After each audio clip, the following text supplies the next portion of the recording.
Welcome. It's Master Sunday. I hope you had a great nap that led into that. If you enjoy watching Augusta eat golfers up, you had to really enjoy that last stretch. A couple guys made push. So it was a great nap. Coupled with great. That's my favorite Masters tradition. Is the nap that I take on Sunday afternoon. Wake up to the finish. So that was a great day. Got to watch a great finish. Vol baseball gets a great series win. Would have loved to see the sweep, but it's okay. It's all right. Well, beggars can't be choosers, right? Yeah, I mean, your goal is to win the series. Exactly. And a sweep would have been icing on the cake, but yeah, it just fell a little bit short today.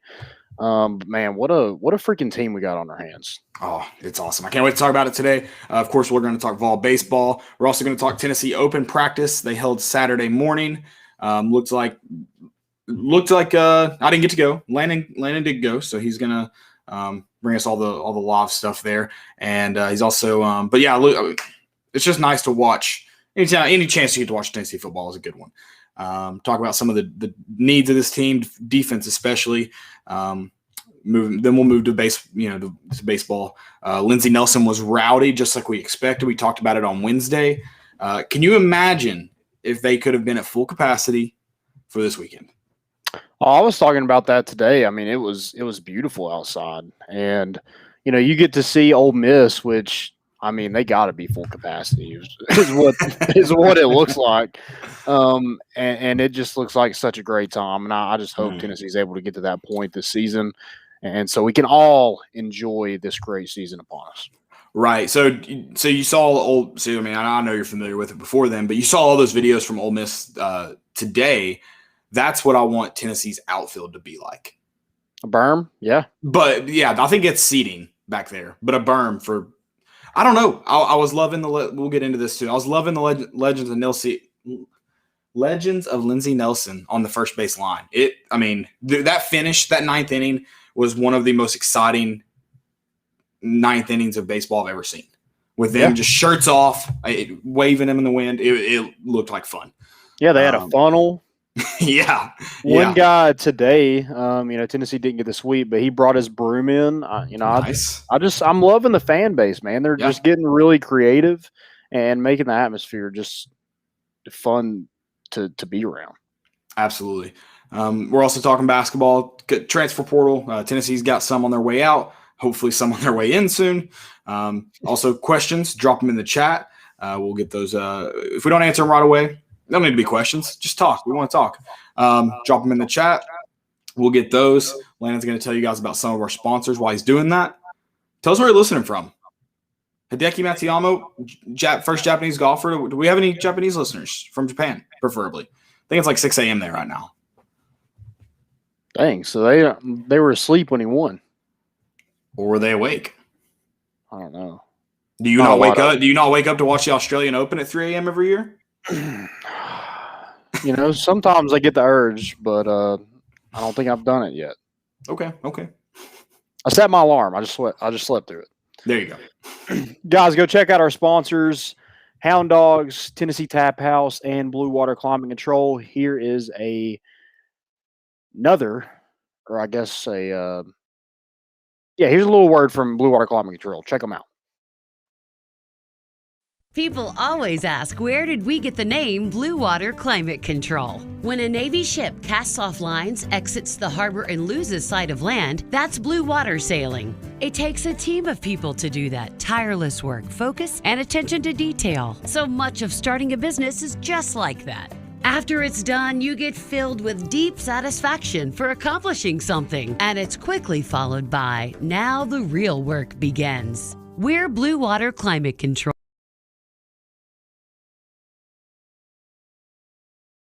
Balls are back. Yeah, they had us the first half, I'm not gonna lie. Oh, could be Wayne! I think I got my swagger back. Oh! I love it, baby! Them orange britches. Something about them orange britches. Tennessee wins! Out by Tennessee to one Jennings. Jennings makes the catch. Stand by for you, 6 men.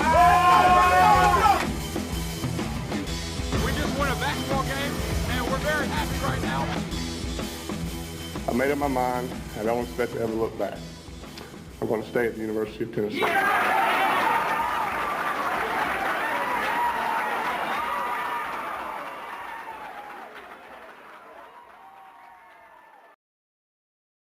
Reddit did to do and welcome into more important issues. It is Sunday, April 11th. It has been a good weekend in Knoxville, Tennessee. First off, open practice, football. I mean, I know it's not much, but for I don't think the media has seen Tennessee practice, up until 2 weeks ago. I don't think they'd seen them since August of 2018. I mean, it had been a while just due to the way everything kind of played out the last year. And, I'm sure since a lot of college football coaches think they're, the next Manhattan Project, they don't open their doors anyway. So I'm sure a lot of college football coaches enjoyed using the COVID excuse to keep reporters out. But just any chance Tennessee fans can get into Neyland, it shows they're going to show up. So just a good weekend to kind of have that happen. Weather ended up being nice. There was some chances of storms. I think there were some scattered ones there right as the practice ended, maybe. But just a great day, and then followed up. Well, Friday night, you have Vol baseball get it off to a great start with a win over Florida.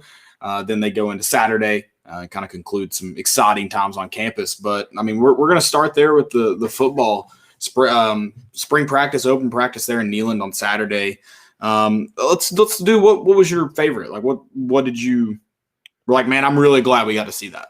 I think more of just having it open, just kind of giving fans a little bit of excitement. I mean, Tennessee. I think I mentioned it last week. Tennessee needs all the positivity they can, bring up right now, because there's just not really anything to really build upon with the new staff and things like that. So any time that you can get some positivity, some excitement around the program, it's cool to see that. So that's probably my biggest takeaway.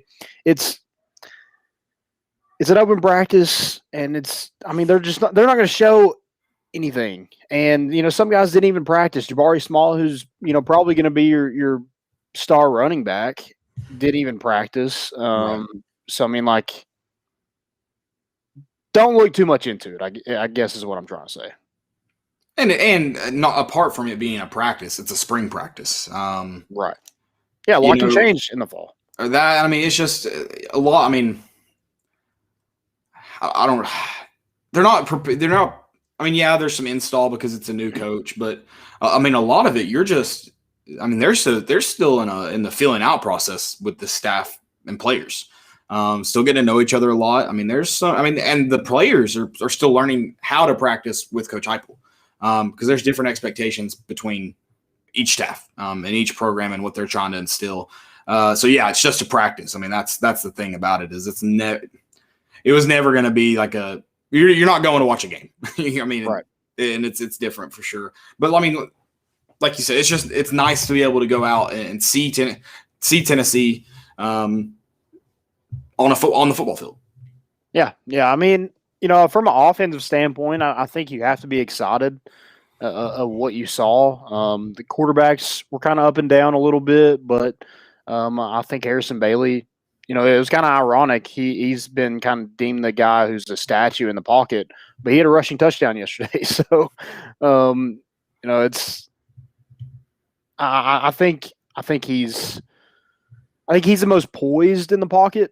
But I mean, the athleticism, obviously Hooker and Brian Maurer have a lot more than he does in that category. So, I think it's going to be whoever can run the offense more efficiently is going to win this job. But there wasn't anybody yesterday I was like, no, he's out, or he's going to be the starter. Okay, well, with that, I'm gonna make you pick one, but I don't. I mean, because like you said, you didn't get to see a whole lot, and it's very limited in what you didn't learn a whole lot yesterday. But what you did see, and you're just going, all right, this guy's. I'm gonna go with the most talented, probably gives us the best chance to win. Like you said, running an efficient offense, moving the ball, scoring. Who's your starting quarterback? Just off yesterday. I mean, if you want, you can use other opinions, but you did get to see them throw. You did get to see them in run offensive plays. So, yeah, it's up to you in that sense. You did get to see them. Man, that's tough because like if I'm going off some of last year and I'm going off poise and pocket presence and being able to efficiently run the offense, I think Harrison Bailey would be your starter. And I know the athleticism that's always going to come up, and if that is a huge focal point of your offense, yeah, then it probably isn't him. But I think if you're looking for the most talented guy as a quarterback, I think it's got to be Harrison Bailey. Okay. Yeah, and I think that's one thing you mentioned, like can you go off last year too? And I don't know, was Brian Maurer really, how injured was he? Was he injured? That situation. But it's hard to like unlearn something. Like you saw, like what you saw out of him last year. The coaches, number one, they were just watching film. Like they're legitimately if they're looking back at your play to help make a decision, they're not going to unlearn that, and they're actually getting deeper into it than the old coaching staff probably would have in the sense of just watching it. Right. So that definitely maybe sets him back. But you also bring in a quarterback you mentioned like him. Hendon Hooker is different from Harrison Bailey, but very similar to Brian Maurer. So definitely that. And then Caden Salter. I'm not willing to a new staff. I think that benefits Caden Salter a little bit in the sense everyone's new to this coaching staff. So I mean, he's still in my head, still in the competition. Yeah, I mean, it definitely his stock is hurt a little bit from he wasn't even recruited by these guys, so right. Like their first impression is like he has an incident in the dorm, so he didn't get off to a great start with this staff, so yeah, that probably puts him back a little bit, but kept him on the team. But Brian Maurer, I keep hearing he's going to be QB1, and I'm just like thinking about him playing 2 years ago, and I'm just like, we're going to lead the nation in turnovers. I mean, he's gonna have some plays where he's like, oh wow, that kid can play, and then he's gonna have some like, what the hell was that? Yeah, and I think that again, if the staff's looking back on that, it's hard to unlearn things. So yeah, that's he does look bigger. He does look a lot bigger. Maybe helps him stay healthier. I mean, we said that about JG too. So yeah, I'm gonna move on from that comment. Did you see the Josh Palmer stat today though? We'll get into that. Later on because I've got that for the later in the episode. I do want to ask you about wide receivers too. I know we're going to get into defensive needs here, and anything else you want to mention for offense, obviously, is free game. But wide receiver wise, we talked about our number one and number two. We both believe it's got to be Velus Jones Jr. and Jalen Hyatt, one or two. And then third, kind of a toss-up. You got a couple guys there that could probably fill the role fine, but we just don't know who that is. Were you like, all right, that guy now that he's getting – because with a lot of them we haven't seen play much. Right. So you got to see him run routes, catch balls. There's someone that you're like, I think he's going to be a really good wide receiver this year. Probably your number three. Yeah, and some guys weren't going full go yesterday. So some of the guys I did – like Cedric Tillman impressed me. Quite a bit, and that's a guy who's been in the program, and he doesn't do anything like spectacular. He doesn't do anything like bad. He kind of like he made a catch in the end zone, and it reminded me of Josh Palmer a little bit, a guy that can just go up and get it. And I think that's a little bit different from Jalen Hyatt and Velus Jones, so maybe that is kind of what they're looking for. Right. If they're just wanting to go speed on the outside, then yeah, he's probably not your guy. But if they want somebody with a different skill set, I think Cedric Tillman would fit that need. Okay, yeah, and we actually mentioned him last episode. So, which that is a guy that we've that Tennessee fans are familiar, pretty familiar with, and know. I think Jimmy Callaway could also be one that. Yeah. He was impressive. I mean, dude can run. Yeah, no, definitely fast. I don't know like how, I think he's coming along as a all around receiver, instead of just like an athlete. But I mean, from what I saw yesterday, a dude can run. If you get the ball in his hands, I think he's going to be something to deal with. For sure, yeah, for sure. Okay, I don't. You can touch on offense if I throw it over too early if you want any more. But defensive needs, I think. I mean, they're going to continue to be the biggest question this season. Even if your offense is scoring at a high rate, you need your defense to make plays if you're going to win ball games. And right now, it's not looking like this. I mean, this defense is going to have a very, very difficult time making plays. It's going to be difficult to find guys to play certain positions right now, linebacker especially. Yeah, I think the switch, like from the previous coaching staff to this one, not that like this one is bad. I'm not saying that, but I think it hurts them because it was so. Apparently, Jeremy Pruitt's defense was so complex that like people just couldn't understand it. And then you go to this one where it's like simplified, but the offense that they're going up against every single day is, so intense that I think it makes them look a lot worse. So they just look kind of slower, I guess, which they looked like that last year. So, they were missing some guys. Amari Thomas didn't. I think Tyler Barron maybe didn't or was in didn't do like full contact. I thought Byron Young looked really good. Another guy that kind of flashed a little bit was Christian Charles in the defensive backfield. I think they could use some help back there, right? Especially like if he can catch a ball. I mean, holy crap! Kenneth George Jr. What is he? He led the nation in drop picks last year, right? I remember at one time it was 4. It may have increased because my level of carrying drastically dropped off halfway through the season. So I forgot a lot of the back half of the season. I was there, like nobody was necessarily home, but I was there. It was definitely. Which I think your secondary is probably. I don't know if this is a good thing. It's probably going to be one of your strongest units on that defensive side.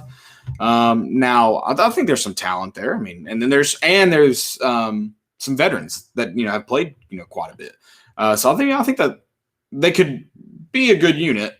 That doesn't necessarily bode well for the defense.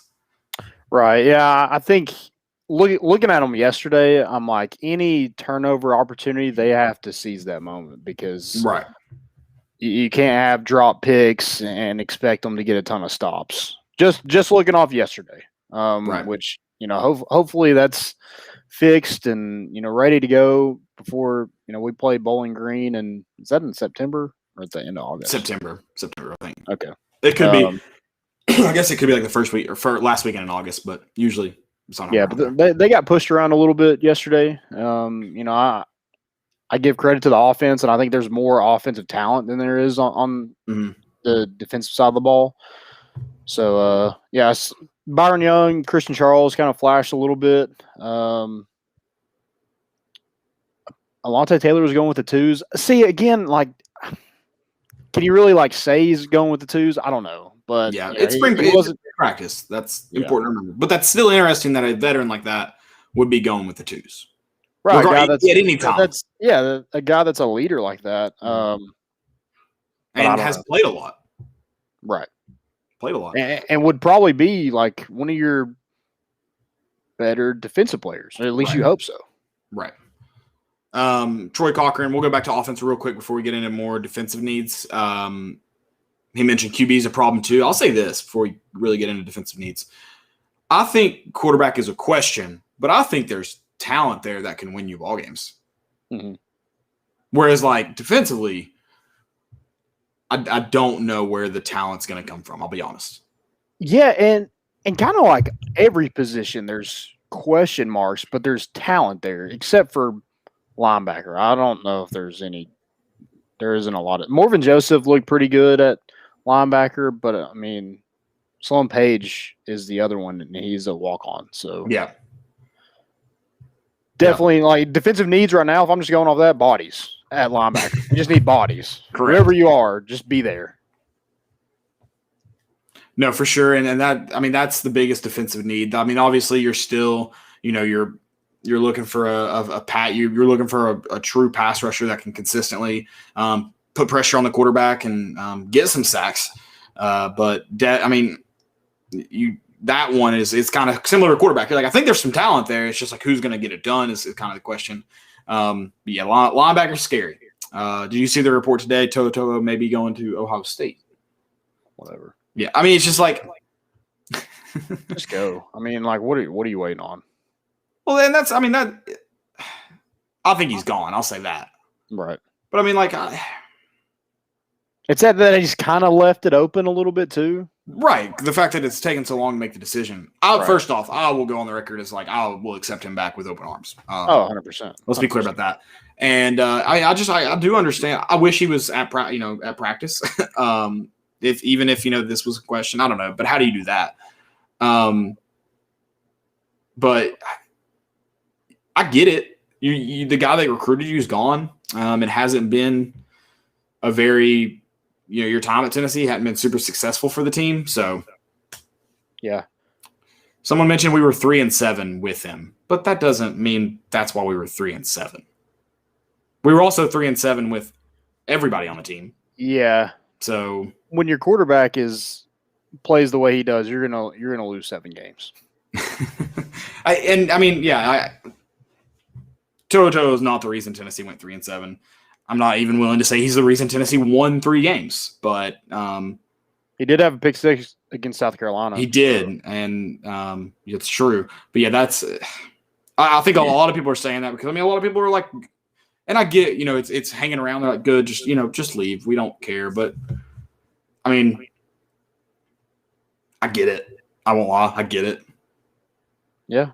So, but one thing I think Tennessee does lack is a true stud on defense. Oh, yeah. Like an all SEC player, I don't think they have one of those. Bryce Thompson, I think he was one, and I think Henry Toto is another one, and those 2 are gone. I don't think Tennessee has a really, I'll say an NFL talent player on defense. Maybe there is one, maybe one emerges this year, but from just looking at yesterday and maybe looking at the talent, I just don't really see one. Right. That's I agree. Hopefully one emerges. Hopefully we see that. And we've got it from Troy and Double O on YouTube here. Just hope defense can stop the slant this year. If the defense can stop the slant, you're at least, you're giving yourself a fighting chance.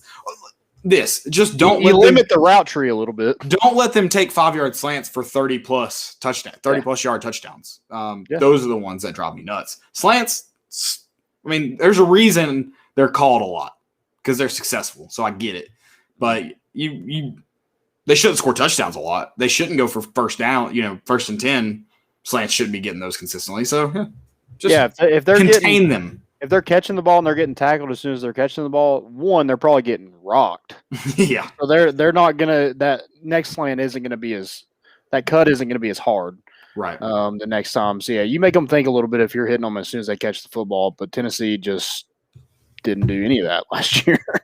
No. And hey, I didn't want to mention Bryce Thompson. I hate to dwell on the past staff a lot, but hopefully this staff can you mentioned those all SEC guys. Hopefully they find places where they can be all SEC guys, because I don't know if Bryce Thompson, and I know there was just some need on the team, you had to move him around, but I don't know if he was put into positions where he was an all SEC guy. He played safety a little bit, and I just don't know if I think the only place he's probably an all SEC guy is at corner. Yeah, you had a lot of turnover. Jeremy Pruitt was the coach, but he had a ton of turnover. None of those guys have really had Jeremy Pruitt was coaching corners, and then Derek Ansley was coaching corners, and then Terry Fair, and then Jeremy Pruitt was coaching them again, and then he went to defensive line with, when he fired Brumbaugh at halftime at Kentucky or whatever. So, I don't know if they got consistent coaching. So maybe, that's a challenge for the staff. Just try to have some stability within that program. It's tough. I get it. The SEC, it's tough to have stability because if you do a really great job, you're probably moving up. Yeah. You do a bad job, you're getting fired. So, but that's also culture too. If you have guys that yes, you are. I think there's a natural attrition to it where you're gonna lose if you're really good. You're gonna lose guys.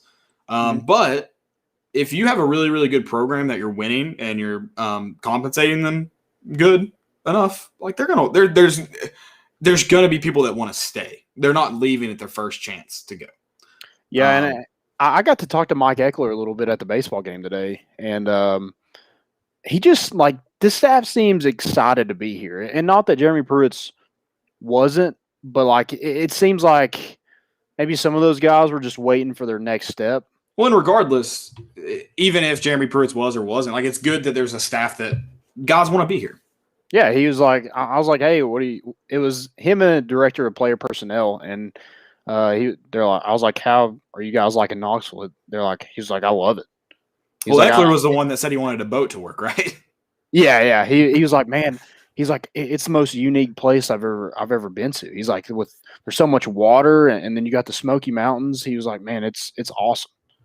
I'm like, that makes me feel good. That makes me feel good, but I don't know if he's been a lot of places then. I mean, maybe not. You got hills and water? I don't have this shit in Florida. He wasn't in Florida. Where was he at? I can't remember now. Dang. He was at Nebraska at one point. Yeah. Well, okay. Yeah, Knoxville's very unique compared to Lincoln, I would imagine. I've actually never been to have I been to Nebraska? I've not been in Nebraska. I wouldn't care. He was at North Texas. That's where he was at. Okay, that's right. Yeah, I get that. He has coached. He has a long resume, so he has coached a lot of places. So maybe he has been. I mean, I don't know. And he's another guy kind of on Twitter that is trying to just like create some excitement within the program. Yeah, it helps that his chili's always hot. Exactly. He would have loved a chili dog at the game, but they didn't have chili for him. They didn't have chili, but dude, I saw that picture he posted. That dog looked good. You had a dog today. I had a dog today. Didn't work. I had a dog today. So, yeah, that was all right. You got me all depressed. So I'm going to go ahead and move us on to Tennessee baseball. Tony Vitello and crew bring in attitude to Florida this weekend. Oh man, today was. I heard it got chippy. I didn't get to see. There were no videos of the exchange. I was pretty disappointed. So the umpire, the home plate umpire, he had a rough day today. He wasn't on his game today. Let's check out his name. Jason Bradley. Jason Bradley, you suck. I'll just go ahead and say that right now. So like Jordan Beck was like in the batter's box and like getting ready to bat, and the pitcher just like winds up and throws a pitch. And the umpire like didn't. He like watched him do it. He wasn't even ready. He just watched him do it. Didn't call time or anything. And Tony Vitello's like, dude. He literally says, "What the f?" He's like, "You're gonna get somebody hurt." Was he in the batter's box? He was like stepping into the batter's box. Okay. And as soon as he saw him take 1 foot in, he was just like, okay. And Tony Vitello just let that umpire have it. And he didn't get ejected though, did he? No, he didn't. I didn't think so. And then there was another call where it was a check swing. And of course, after Vitello did that, and that umpire was just ready to, He said he went. And then he went out to almost third base to where this umpire was. Who's the third base dugout? That doesn't say. Oh, yeah, Morris Hodges. Morris Hodges, you had a rough day too. And, Tony Vitello took it to all the umps had a bad day, huh? Yeah, he let him have it, and then as he was walking back to the dugout, he let the home plate umpire have it again.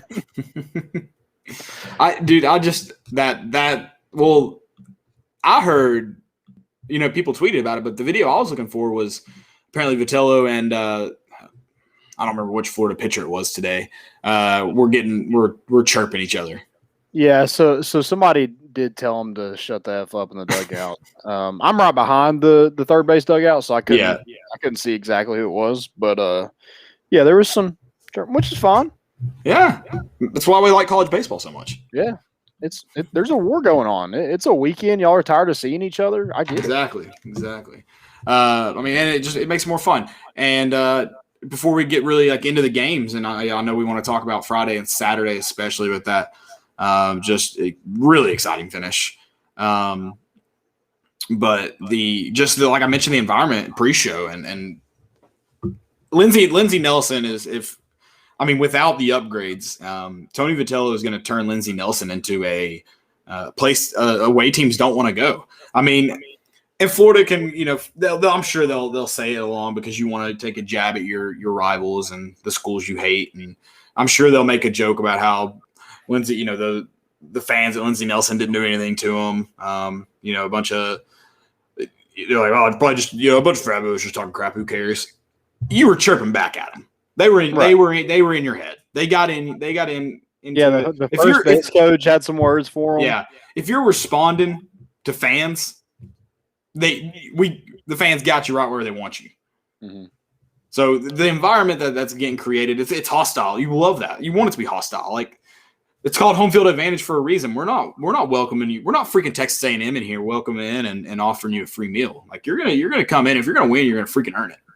Yeah. And Tennessee's kind of made teams earn it on the diamond, and I love that we have the atmosphere that we do. It's kind of playing into that as well, because it's Vitello's created this energy, and it's it's kind of been grabbed on by everybody else. Everybody it's unique. Else like how he's done it. It's very unique. He's not, and nothing wrong with the way Bruce Pearl did it. I think he was genuine, and I think he did obviously did a great job. But Vitello's not going to the cafeteria, standing on tables, handing out free pizza, begging people to come to games. He's just like, we're gonna win.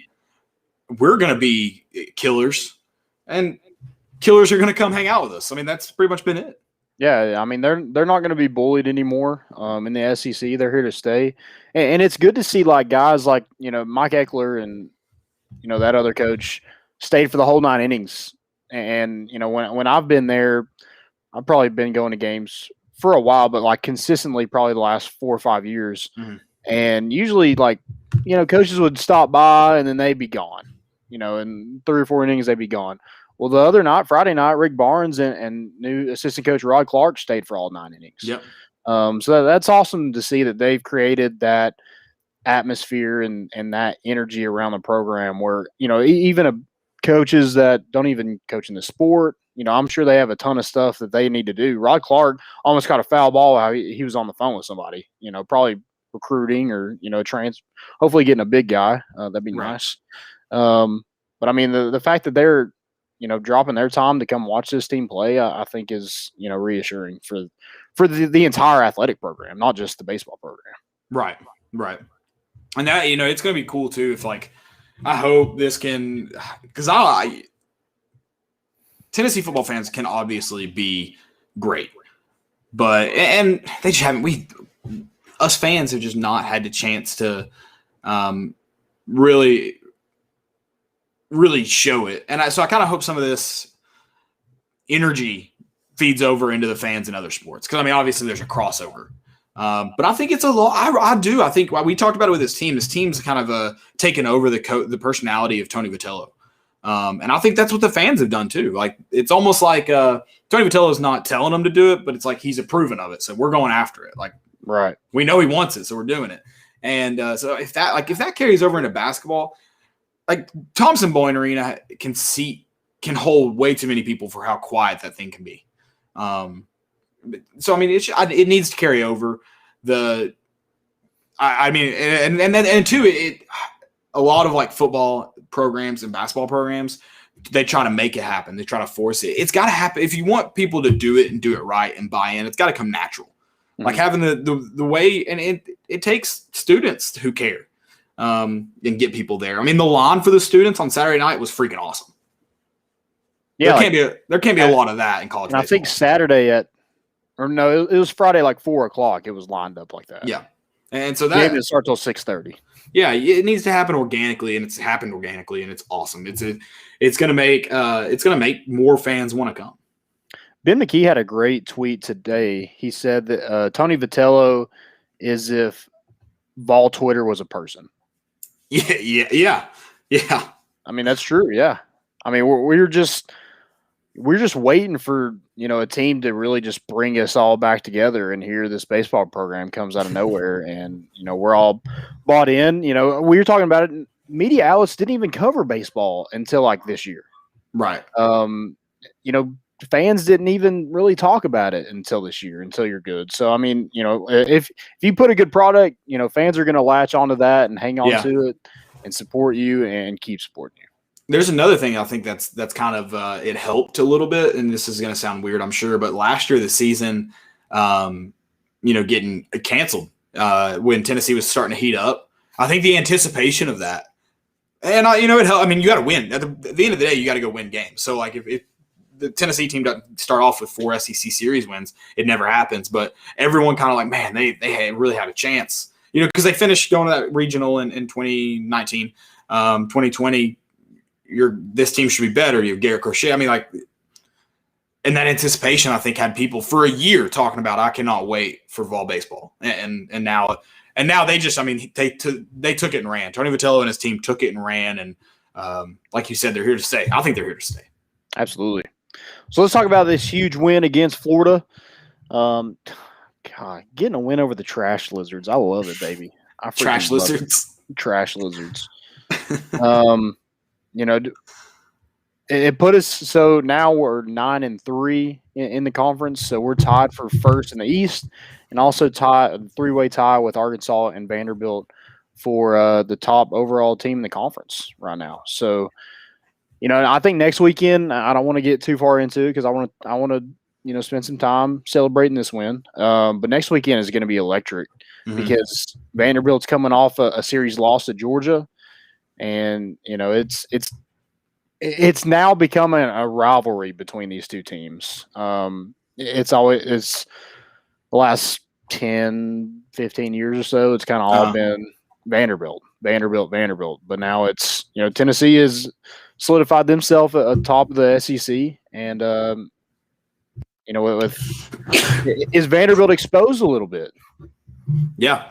Or are those pitchers just so good that you're going to get everybody, everybody's focused in, everybody's dialed in to, try to knock you off. And, I think Vanderbilt, maybe with those two guys and all those draft boards of Leiter and Rocker going 2 and 3 or 1 and 2, whatever, I think it could put a little target on their back. So hopefully Tennessee brings their arrows and, hits the bullseye. Yeah, it's going to be a fun week. I mean, this Florida, again, it's all just kind of snowballing. Come off that Florida win, you welcome Vanderbilt, who, it's an in-state conference rival. I mean, you're gonna want to bring everything you got. And I know, Tennessee's got to play Western Carolina on Tuesday first, so you do get that game. But this next weekend, I'm glad it's in Knoxville. That's going to make it fun. Yeah, so Tennessee's won their first 4 series in conference play for the first time since 1970. For those of you that are bad at math, that's 51 years. That's crazy. That's 51 years. I wouldn't have guessed that. It just doesn't feel, it doesn't feel like that long. Because like I don't know about you, but I'm this way with my age. Like when I turned 21, I've just been 21 for several years. Like people are like, how old are you? I'm 21. No, I'm not 21 anymore. I'm much older now.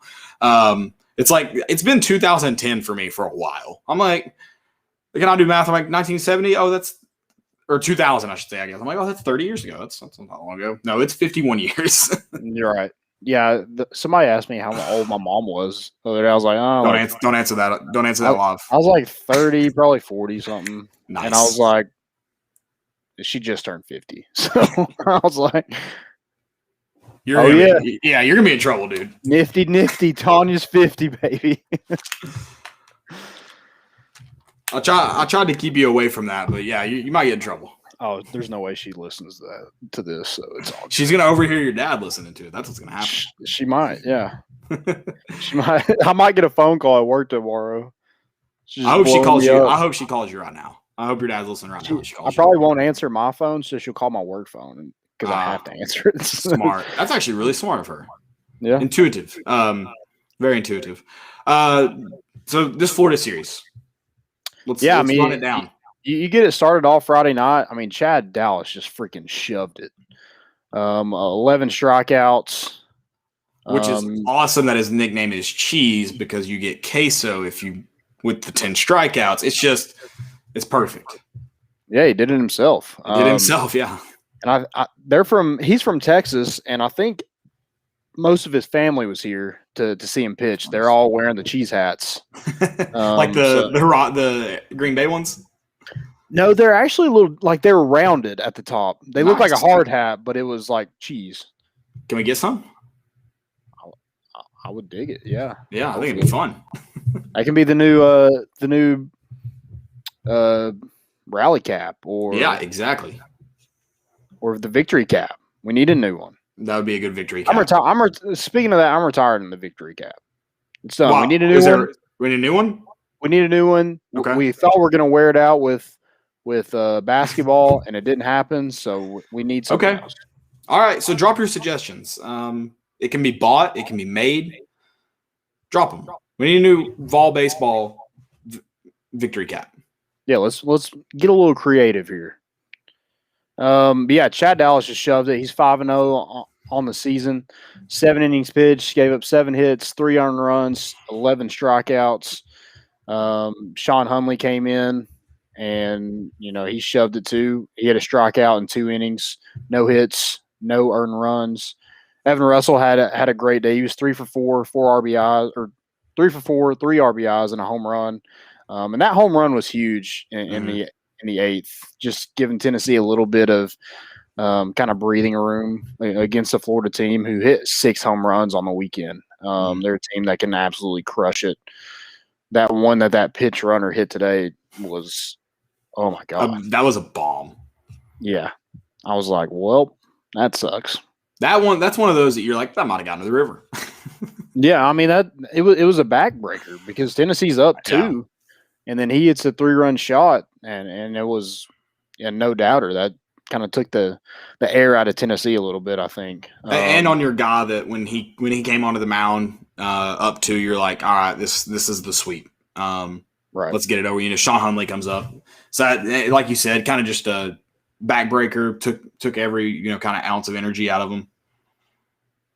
And then yesterday, Tennessee didn't play great except for 1 inning, and they closed it out, defensively, but Right. hitting wise, they had 1 inning where they got things done, and that was the 6th inning. They scored 5 runs. They walked 4 in a row, and then Tennessee got some timely hits with 2 outs to take over. And I think it started off with it was Gilbert actually got hit, and they walked a runner in, and then he hit into a double play, which scored another run.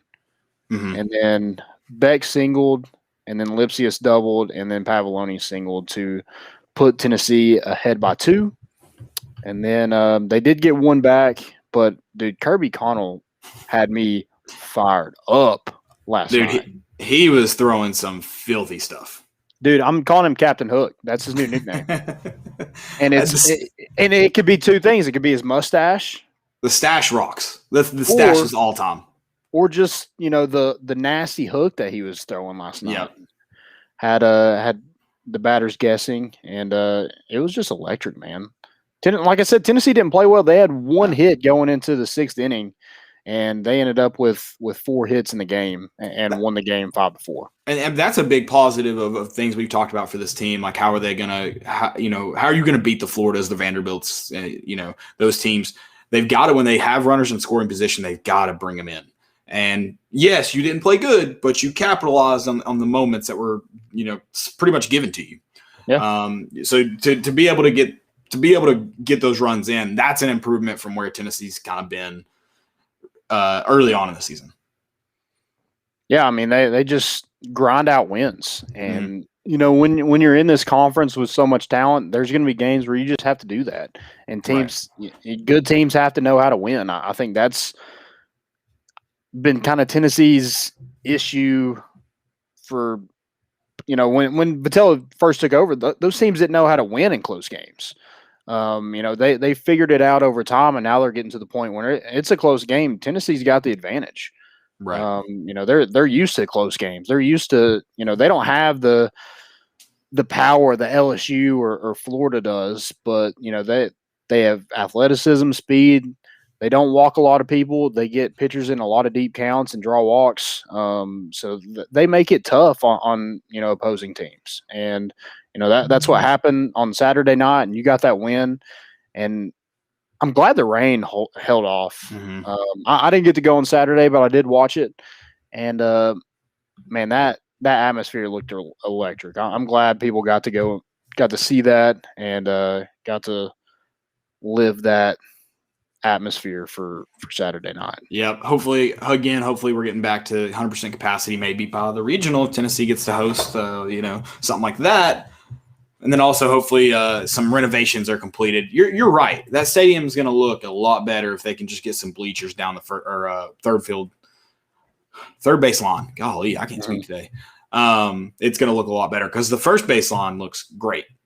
That part of the stadium looks great. You just need to make the whole thing. It needs to be a stadium, not just a baseball field with some stands, concrete stands. Yeah. You need a full enclosed arena almost. Yeah, I don't necessarily think you need bleachers in the outfield. I'm again big berm guy, but you need seating of some kind. You need people to be able to go back there.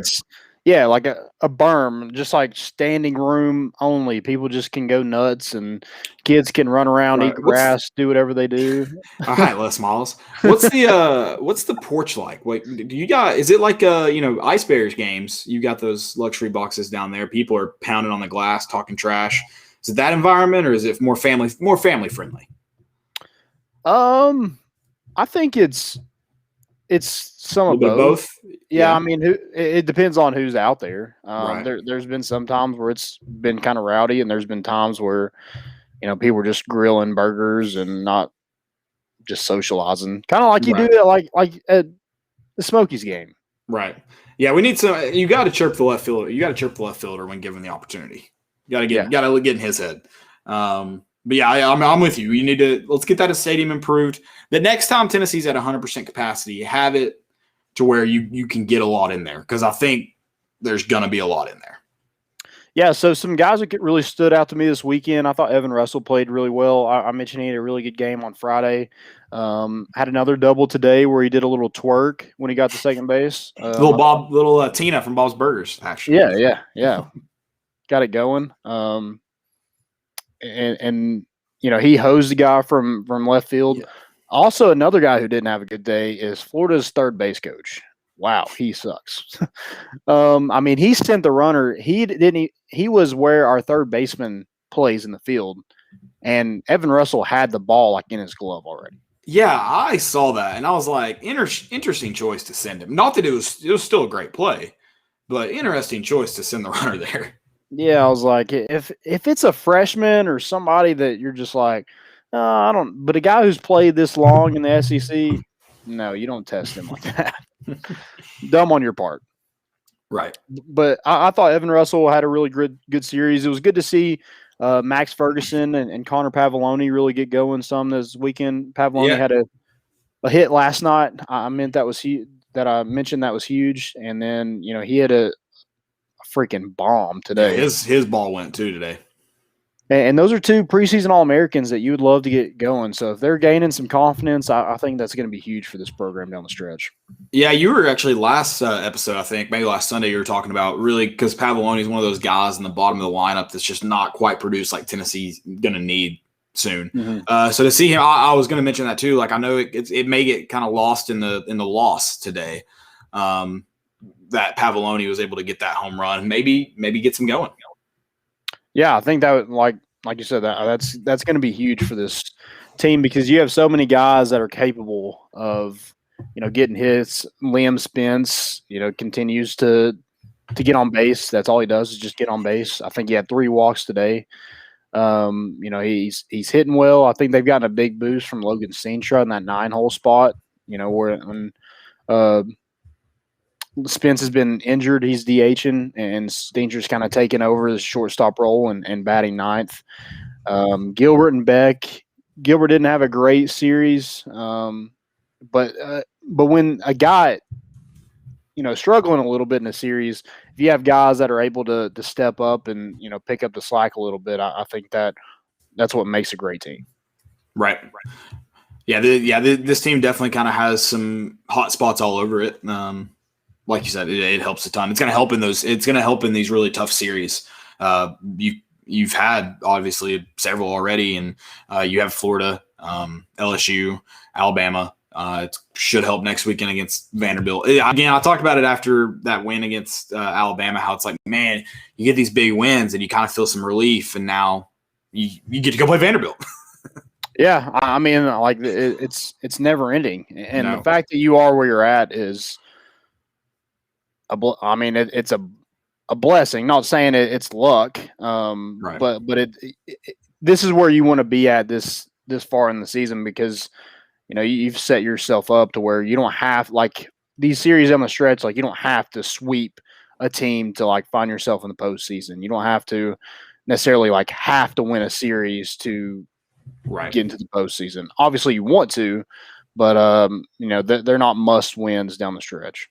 Yeah, absolutely. And not just, talking about getting to the SEC tournament. You don't go to the SEC tournament, win or go home, and you're legit win or go home because you don't know if you'll be in a regional.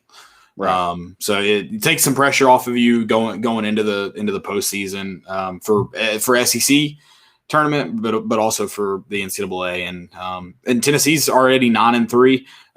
You mentioned first time winning since 1971. Is that correct? 1970. Yep. 1970. 1970, and you've got 6 SEC series left, and you put yourself in a really good position to have an SEC winning record. And obviously, it's still ways to go, but you're like you said, you're setting yourself up in better positions. It's one of those things. I'm sure Vitello is talking about controlling what you can control. You don't want to be in those situations where you're fighting to stay alive late in the season when you shouldn't really be having to. So control what you can control. Get yourself in positions there where you don't have to hope other teams underperform to get you somewhere. You just show up and play. Yeah. Yeah, I mean, really good series. I thought the pitching was pretty well. They kind of hit Heflin a little bit yesterday, and Sean Huntley came in today, and I think he gave up a single, a double, and a 3-run home run. I mean, it was just bad luck a little bit because he's pitched well against everybody, and today, he even pitched well when he played Arkansas on Friday, and today just didn't have it or they're on top of it, and you didn't get the sweep, but hey, you got the series win, and next week's going to be huge because it probably is going to be a top 5 matchup. Top 5 matchup, and could potentially get you to, depending on how it falls this week. Arkansas or Ole Miss will probably be number 1 with Vanderbilt. Arkansas will be number 1. Arkansas ended up beating Ole Miss. Okay. But I mean, if you go out and beat Vanderbilt, depending on what Arkansas does next week, this could be a game that gets you to number 1 ranking. Yeah, absolutely. I'm interested to see what the rankings look like. Like how far are they going to drop Ole Miss, and how far is Vanderbilt going to drop? Because we could potentially be number 2 next week. Could be. And I think there's so many polls. I'll say this: I think Tennessee ends up at number 2 in a poll. Whether depending on which one that is, I don't know. But I think they get to number 2 in one of the polls, and kind of to piggyback that same point, I think it's a top 5 matchup depending on what poll you look at. I think Vanderbilt series is going to be a top 5 matchup in some poll. Right. Yeah. I think Tennessee is going to be a consensus top 5 team next week. Game versus Western Carolina on Tuesday. Yeah, it's away. That's kind of weird, but I mean, I'm getting some road experience for guys who aren't really getting those, that time in the SEC to really work on things. So going on the road, I think that's good for them. That and I think it's just weird scheduling. They did travel to Austin Peay earlier this year, so I think there's a little bit more weekday traveling for them. They played Western Carolina last week. Western Carolina came to Lindsey Nelson. Or was that 2 weeks ago? 2 weeks ago. So we played Western Carolina? Yes, March 30th, between the LSU and Alabama. That's right, and they came to Neyland, Lindsey Nelson. So I always want to say that too. I always want to say Neyland. Yeah. Maybe it's going to surpass it one day. Maybe we'll be calling Neyland Lindsey Nelson. Maybe the trajectory the two programs are on, it's going to take a few years, but maybe not long. Right. Yeah. Hopefully, golly, we're gonna get a 102-455 over there at Lindsey Nelson at some point in time. Let's do it. This Friday and Saturday. Can you think about if I would love this, even not being a big baseball fan. Now I'm a very big Tennessee fan, and then I enjoy baseball, so that combination. Can you imagine what a tailgating weekend would be like for a home SEC series. Yeah, I eventually want to start like tailgating. I'm getting for the these camp. games. We're getting the camper if that happens. Because We're like we're there's some staying like in. older guys doing it, and the Legends of Lindsey Nelson I think hosts one too. I just think that's if Tennessee can figure it, like maybe get a better venue because it's just like a parking lot. Maybe if they can get like a better, I don't know. It's not a bad place to have it. You just don't see a lot of it. Where at? Like tailgating, like over there, Oh. behind the frat row. Yeah, that's the problem. Is there's really not a ton of great like parking lots to do tailgating. So you need to build a parking lot if that's, or you just have people walking from far away like football games. But there's parking lots next to the stadium that are good for it. But yeah, I'm all for getting a camper out there for bringing it in Friday night and not leave until Sunday afternoon, like a race weekend.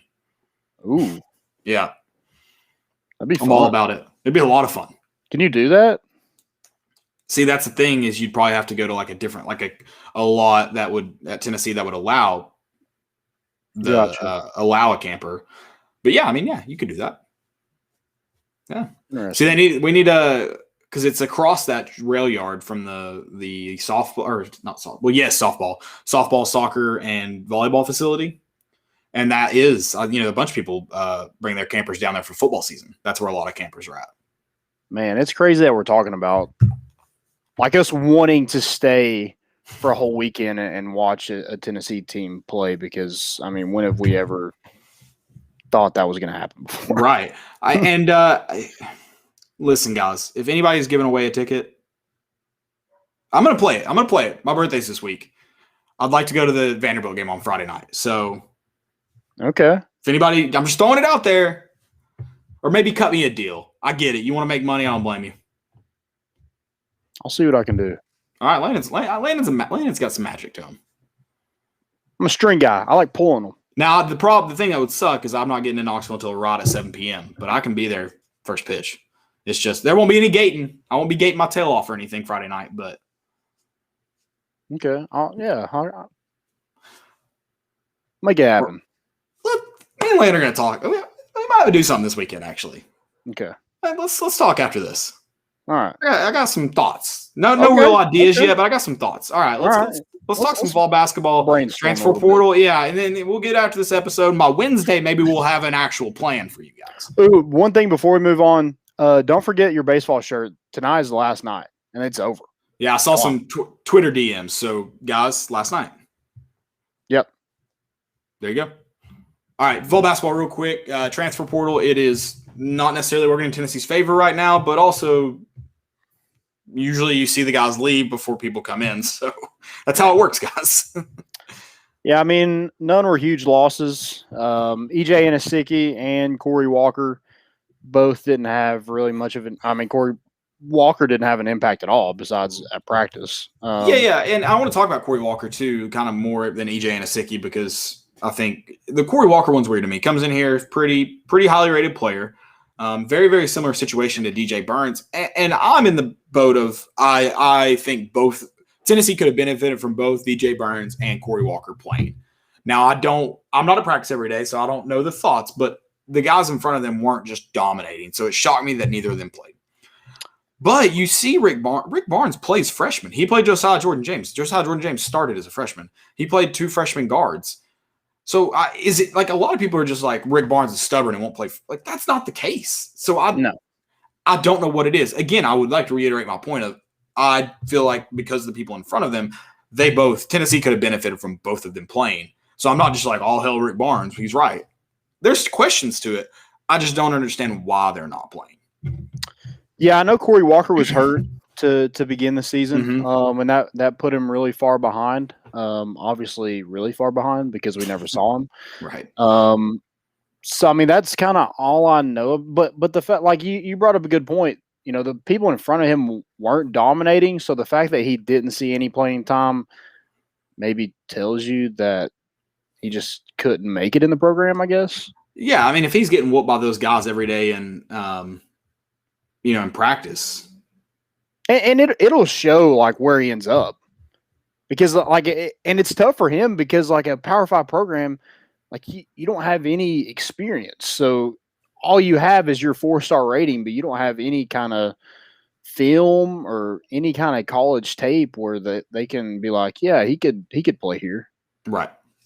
So I don't know. I feel like that's maybe where he ends up is kind of telling of what maybe where he's at from a basketball standpoint. Right. Yeah, DJ Burns ends up at Winthrop, so kind of again telling, but he had a good year at Winthrop, and also I think his was maturity. So he had to go back home to Rock Hill, South Carolina. I think there was some non-basketball related issues, but not. I don't think. I think if he had really wanted to stay at Tennessee, I don't think that was beyond the realm of possibility. Like I think he could have, from the things that were. Yeah, I don't think it was. He couldn't play here. Yeah, like he would never play like that. That wasn't why he left. Right. Christopher Nichols said even though he's been highlighting the inside game, he wonders if Barnes is shifting to a guard heavy, I assume, style. You saw that with the way they went out and recruited the last 2 years, really. Really looking to find good guards, and then Rick Barnes mentions it in his last press conference this year that they need a big guy. They lacked that the last 2 years, really, really the last since Rick Barnes has been here. I'm not willing to say you got lucky. Grant Williams was a special player, but he wasn't a true big man. Like he wasn't. He was a bruiser, but he wasn't a guy that you're going to put on a 7-footer. And yeah, and then you did get some good play late in 2019 from or 18, 19, whatever, from Kyle Alexander. Which you benefited from that. That's the last big man you've had, and he didn't come along until late in that 19 season. I think Tennessee needs to find a guy that can rebound consistently and can be an inside presence. I think that was the thing with this year is like you just needed a guy that people had to respect inside, and you didn't have that. Yeah, hopefully they can find somebody. Going guard heavy, I think. Yeah, you want to have good guards, and you want to be lengthy, and because that helps rebounding and defending and stuff like that. But you also have if a guy has a Azubuike, you want somebody. You don't want a 6'6" guard on him. You want to be able to counter that with somebody. So yeah, Tennessee's gonna have to add some size. It stinks that you're probably losing some, and then right. Guys behind them are leaving too. But I think, if Tennessee doesn't – I'm okay with it until if Tennessee doesn't sign a big man, then I'm going to be like, what the hell are we doing? Like you know what you needed in this, and you didn't go get him. So I'm going to ask you because you mentioned – we threw out a name the last time we talked transfers and Justin Powell. And a couple of days later – a couple of days later he signed or committed to Tennessee. Who do you got for me now in the transfer portal? Big man. You can throw some guards out there if you think, because Tennessee's got some spots to fill. But big men. So somebody mentioned today that, maybe Garrison Brooks would be one from North Carolina. We mentioned Walker Kessler, but Garrison Brooks he's been UNC's best player for 2 years. Rebounding and, getting points. He averages like a double-double. And, I think that could set up perfectly because, Rick Barnes runs a similar program to like Roy Williams. They like they'll take one and dones, but they also want to have, those 4-year guys that they're able to kind of set that foundation with. And then, I think that's a guy like Garrison Brooks. So I don't know, like what is somebody told me today that, maybe Alabama's a lean. They've heard that, some is from his AAU coach or something like that. But, I think Walker Kessler, Garrison Brooks, Gonzaga's big man entered the transfer portal. I think he played 24 games with them. He was pretty good. Somebody, even if it's somebody who's not in the transfer portal yet, I think you have to add dare say, dominant big man. Yeah, no, for sure. I agree. And yeah, I mean, because even though East Pond's you're losing some of your best mid-range game too in East Pond. So Justin Powell, so Tennessee's new transfer, Justin Powell is really good friends with Walker Kessler. So okay, just throwing throwing that it out there. Yeah, we'll see. Okay, well, so dude, I looked at this today, and this kind of pisses me off. EJ Anasicki's field goal percentage was 34%. EJ Anasicki's? Yeah. How many times does he shoot though? 38. But let's think about it a little bit. No, yeah. Where did he get the ball at? Right. You shot 34%? Yeah. I mean, we know he had a lot of questionable shots. Yeah, I mean Like, that was we were talking like he could end up being a starter on this team before the season. And I thought he would be a defensive. Where I didn't think he'd be a scorer for Tennessee. I thought he would be able to move people around, create some havoc on defense, and he wasn't able to do those two things mixed with not being able to score. So, yeah, it just looked like that jump from Sacred Heart to Tennessee was a little bit too big of a skill. Yeah, and I hate it for him because I probably came at a bad year where you don't get to be with the team as often early on, and sometimes things just don't align, and it sucks. So, yep. But best of luck to him too. I'm excited for Devontae Gaines going to UNC Asheville. I think that could be a really good spot for him. There's a couple of is Pember UNC Asheville. Devontae Gaines is going to George Mason. Yeah, with Cam English. Yeah. Yeah. Sorry though, but yes, I think both of those could be good moves. I think both of them are mid-major guys. Or UNC Asheville in mid-major, but low-level Division I guys. I think they're Division I, no doubt, but there's not. Could they have found a right fit at a higher level? Maybe, but I think they're mostly a little bit lower. I think they'll both play and help those teams out. Yeah, I agree with that too. I think their skill set kind of fits more with George Mason, UNC Asheville. I think if they're not a starter, they can carve out a really good role. Mm-hmm. Like you said, if they're going to go to another Power 5, it would have to be the right fit. And still, I don't see their production being a ton. Right. At a Power 5 level. And if anybody was going to do it, I think at another Power 5 school, it would have been Gaines. He has a little bit more to offer, and so I think that would have been him. But best of luck to them. East Ponds to the NBA. Kind of a no-brainer there. We'll see. No official word on John Fulkerson. Kind of the last one you think may exit, right? Yeah, I mean, I don't think you'll really see anybody else hit the transfer portal.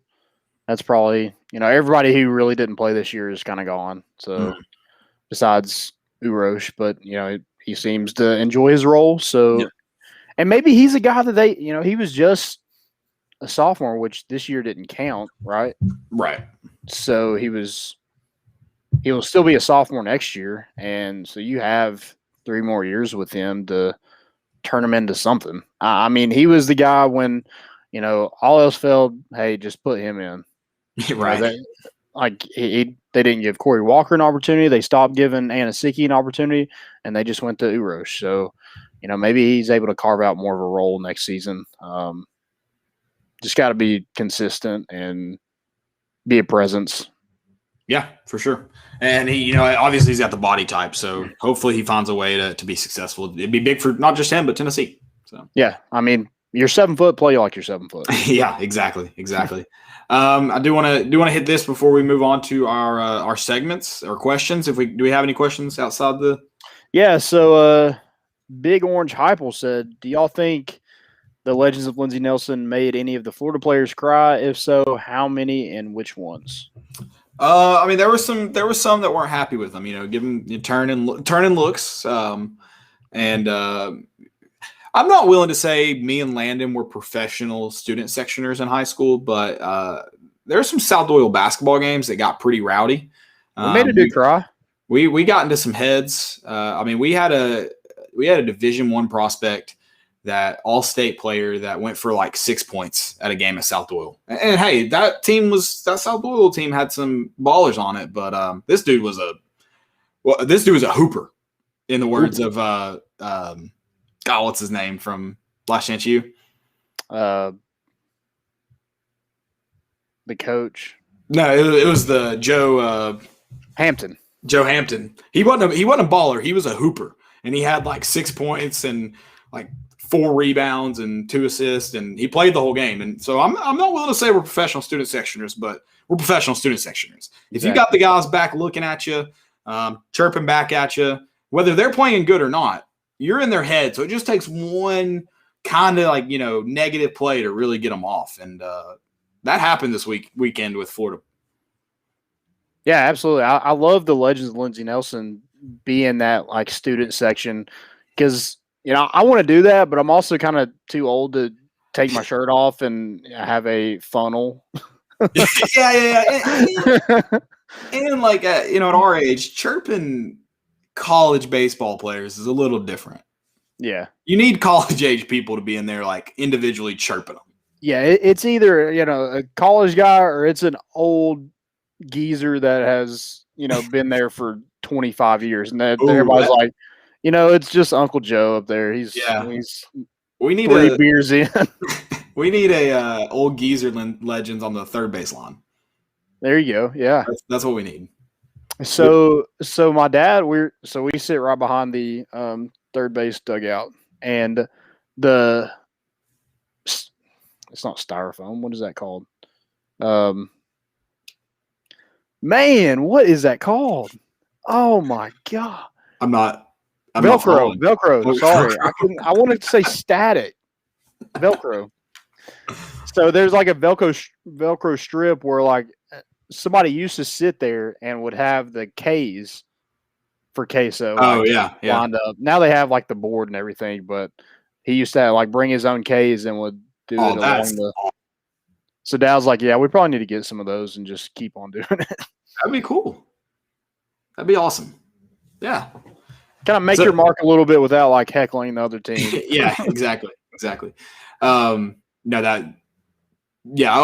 Legends, they do a fantastic job. I love the funnel. I know the Tennessee Athletic Department. I hope Tony Vitello can maybe keep that being allowed because I can see that getting shut down. Yeah, but I love the edgy though. Yeah. Here, I got something for you. Hold on. Oh, I'm excited for this.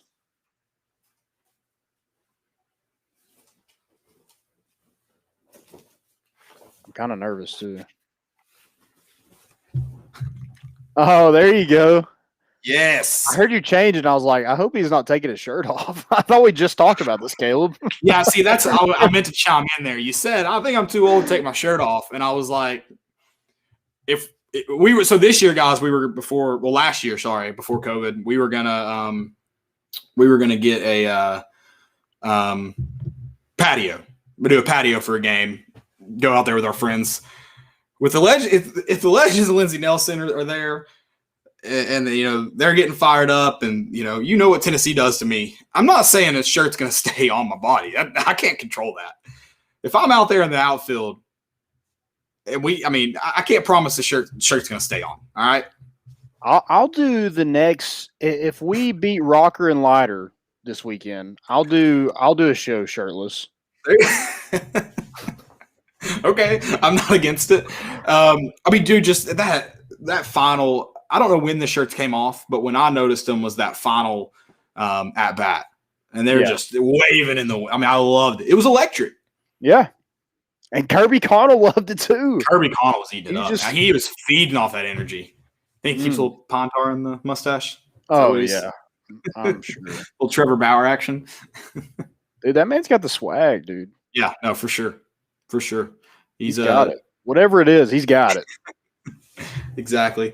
And Chris mentioned, because we're gonna after the show, so here soon, me and Lane are about to talk some ideas. Chris asked, "Did we ever post game tailgated?" Oh, we've done some post game tailgating. Oh yeah, we have. We've done it. Unfortunately, not a lot because Tennessee lately, especially, I do not post game tailgate after losses. No, that's not fun.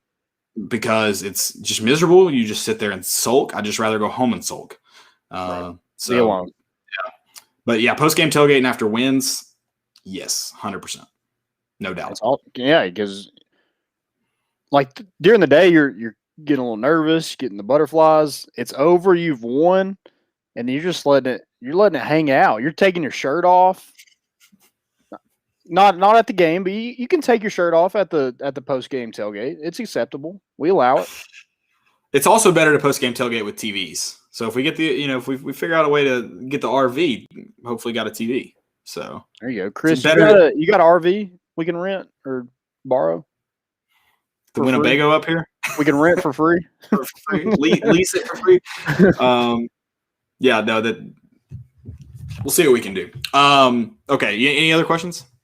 No, but I was talking about tailgating last night with some guys, and man, I can't wait to be tailgating this fall. I don't care how bad we are. I can't wait to tailgate.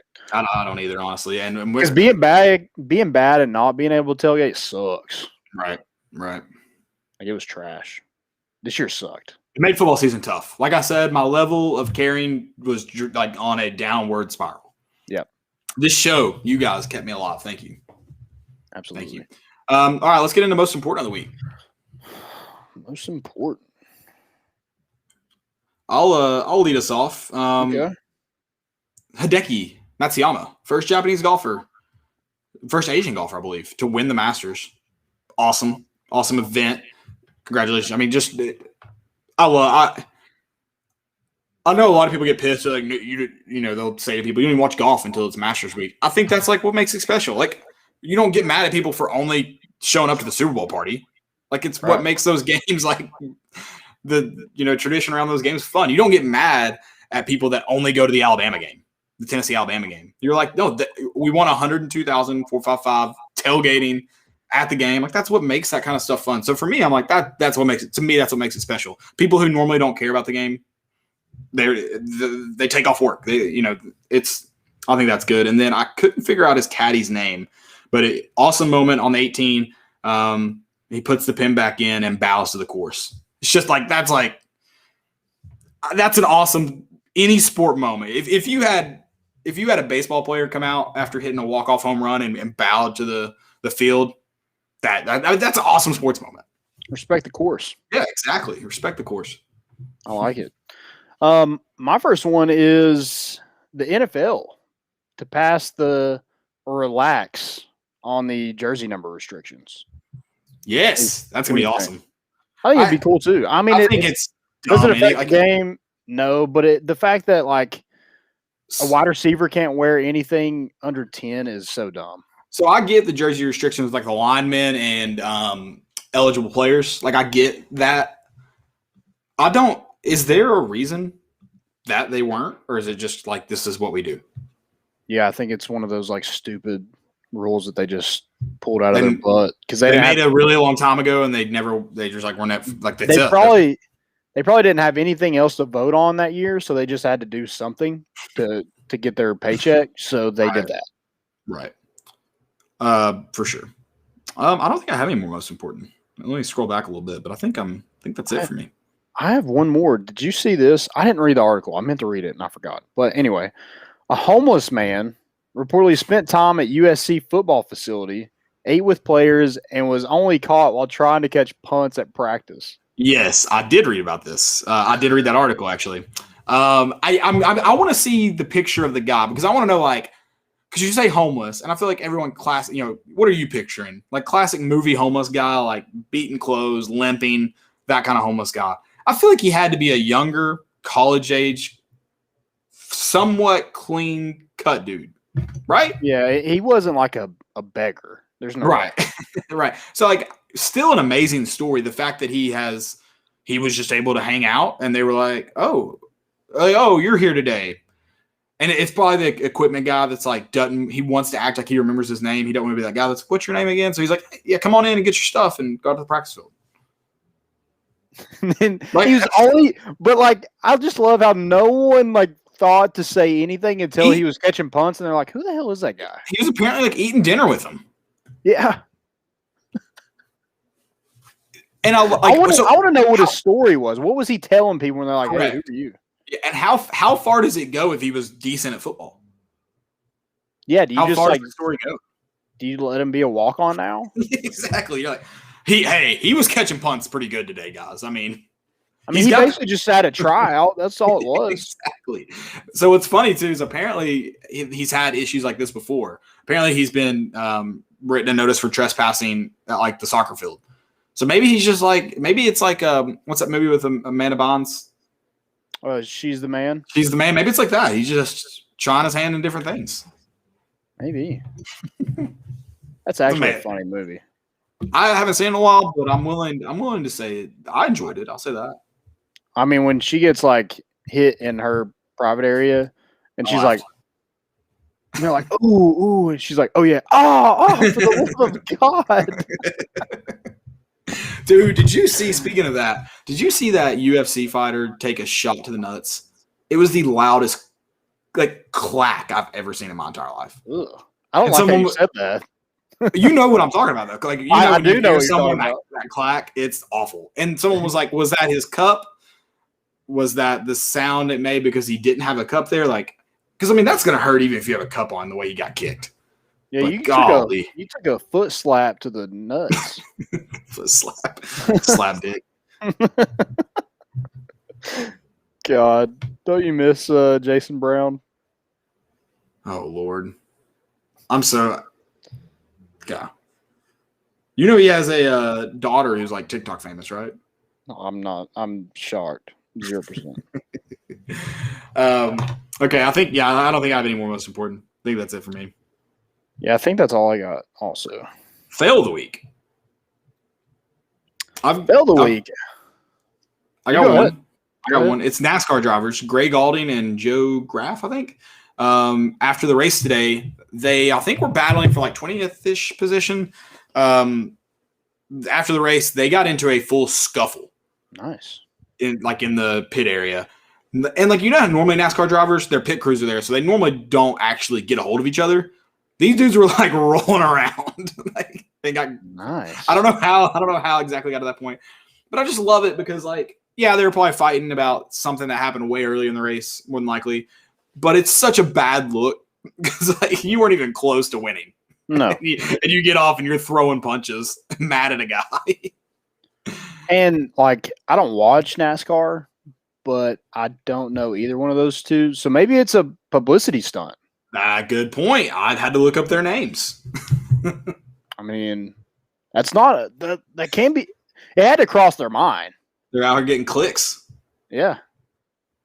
Like, hey, if you hit me in the face, no face shots, body shots only. That's why they were wrestling. Yeah, we just roll around on the ground for a couple minutes. We get our name out there. People start buying merchandise and stuff because we fight. It's like the guy at the Ice Bears. Like no one. The only person anybody knows is the guy who fights every week. Exactly. So, good point. I like it. That's a great point. I mean, these guys are just smart in my book. Right. I'm with it. So most important of the week. Sorry, I should have changed it. Good point, Landon. My next one is Mike Farrell at Rivals. He put his five SEC breakout candidates. Oh. None of those were Jalen Hyatt. Oh, so you're taking like a personal shot here. Yeah, I'm gonna clip this for freezing cold takes just in case. Yeah, I mean you had a perfect opportunity and you just whiffed. Well, I'm gonna clip it though. You're gonna get reversed on this because okay. Yeah, let's go. I hope you and Mike, let's get it. I hope you don't get reversed on this, but I gotta put it out there just in case. I mean, they put a freaking Kentucky safety on here. I feel confident in Jalen Hyatt. Fair. Do you have any more fills? Yeah, he also put a Mississippi State running back. How many times they run the ball? Yeah, that's interesting to say the least. I'm just very interesting. Is that your last fill? Yeah, that's all I got. Okay. So I do have one more most important before we get out of the show. Forgot this one. I'm sure everybody's seen it and actually had another part to the story today. Some father and son duo who are Phillies fans, they caught a Freddie Freeman home run this weekend. It looks like it was Friday day. And there was a younger Braves fan sitting near them. and they gave the Freddie Freeman home run to him, the home run ball to him. That's really cool. It was cool. And like the kid, the picture that someone got, like captured it. The kid looked the Phillies kid. You can't see the Braves kid's face. The Phillies fan looks so happy to give this to him, like the biggest smile on his face. So it's a super cool moment. And then today, Freddie Freeman actually met up with the father and son during batting practice. Okay. Yeah, so they got a Freddie Freeman signed ball, or I guess it was signed. They got a ball from Freddie Freeman, and just a cool moment. Yeah, and you're not even a fan of the Right. Braves. You're like, I hate Freddie Freeman. Now he's probably your favorite player now. Right. All they did was convert him. They converted the father and son. Exactly. So. What do you think about the Braves? Those like throwback jerseys. Oh, I love them. You love them? I can't decide. I love the hat. I love the throwback hat. Yeah, the of that uniform. I cannot decide how I feel about the jersey. So Braves The have uniform, some I should say. interest. Like they have some that are kind of weird, but they have some that I really like. It's not the color. It's more like the design of it that I'm not Not a huge fan. a huge fan of. And it's the one that they've worn this weekend with the Phillies. It's just, I don't know. It looks, I can't put my like finger on it while I'm not crazy about it. It's something about it. Those St. Louis Cardinals baby blue ones. Yeah. Those are Dude, they're sexy. I do, and I like the colors of their throwbacks. I think that blue, that light blue looks really good. Yeah, I agree. Yeah, something about it. I don't know. Okay, anything else for fail most important of the week? Throw out there. I'm good, man. Guys, it's been a fun one. Love talking ball baseball. I want to keep talking about it. Maybe we'll be talking about it in the fall, like we do spring football. That's where I think that's where we're headed. Just keep like year round. Just keep it going. Yeah, it's going to be just pretty much just fall baseball. Just all the time. AAU. Yeah, exactly. Show up all the time, every weekend. Guys, it's been fun. We'll be back on Wednesday, prepping for Vanderbilt. It's Tony Vitello and company welcome them to town. Should be another exciting series. Of course, we'll talk football, maybe some more basketball news by then. And we'll be recapping their game of Western Carolina on Tuesday night too.